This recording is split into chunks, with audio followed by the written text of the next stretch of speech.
এক নম্বর বৈশিষ্ট্য হলো আল্লাযীনা ক্বালু রাব্বুনাল্লাহ, যারা বলবে আমাদের রব হলেন একমাত্র কে? আল্লাহ। আমরা বিধানদাতা মানি একমাত্র কাকে? আল্লাহ। আমরা আইনদাতা মানি একমাত্র কাকে? আল্লাহ। দোস্ত, এটা হলো প্রথম বৈশিষ্ট্য। এরপরে 2 নম্বর বৈশিষ্ট্য হলো সুম্মাস্তাকামু। তুমি যখন একমাত্র আল্লাহকে বিধানদাতা মানবা, তখন এই জগতের যত মানব রচিত বিধান রচয়িতারা আছে, যারা দুনিয়াতে নিজেদের বিধান অনুযায়ী দুনিয়া পরিচালনা করতে চায়, যারা নিজের আইন তৈরি করে মানুষকে শাসন করতে চায়, তাদের সঙ্গে তোমাদের সংঘাত তৈরি হবে। কি মনে করছো?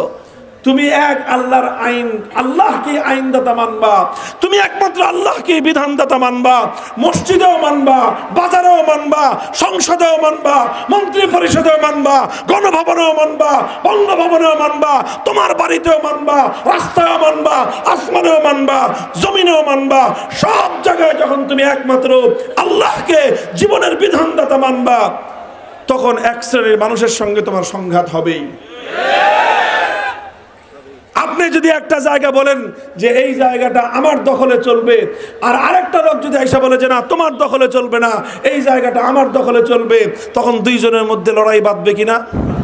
ঠিক একই কথা আমরা যারা বলি যে সব জায়গায় বিধান চলবে কার? ব্যক্তি জীবনে বিধান চলবে কার? ব্যবসা বাণিজ্যে বিধান চলবে কার? সমাজ জীবনে বিধান চলবে কার? সাংস্কৃতিক অঙ্গনে বিধান চলবে কার? রাজনীতির অঙ্গনে বিধান চলবে একমাত্র কার?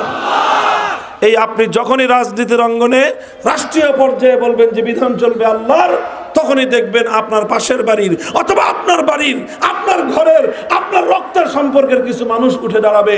তারা বলবে যে না, মসজিদের মধ্যে আল্লাহর বিধান চলবে, রাজনীতিতে আল্লাহর বিধান চলবে না। তখন আপনি ইমানদার, সে হলো বেঈমান। হতে পারে আপনার ভাই হাবিলও আদমের সন্তান ছিল, কাবিলও আদমের সন্তান ছিল। হাবিল নেককার ছিল, কাবিল বদকার ছিল। হাবিল মজলুম ছিল, কাবিল জালেম ছিল। হাবিল জান্নাতি, কাবিল জাহান্নামী।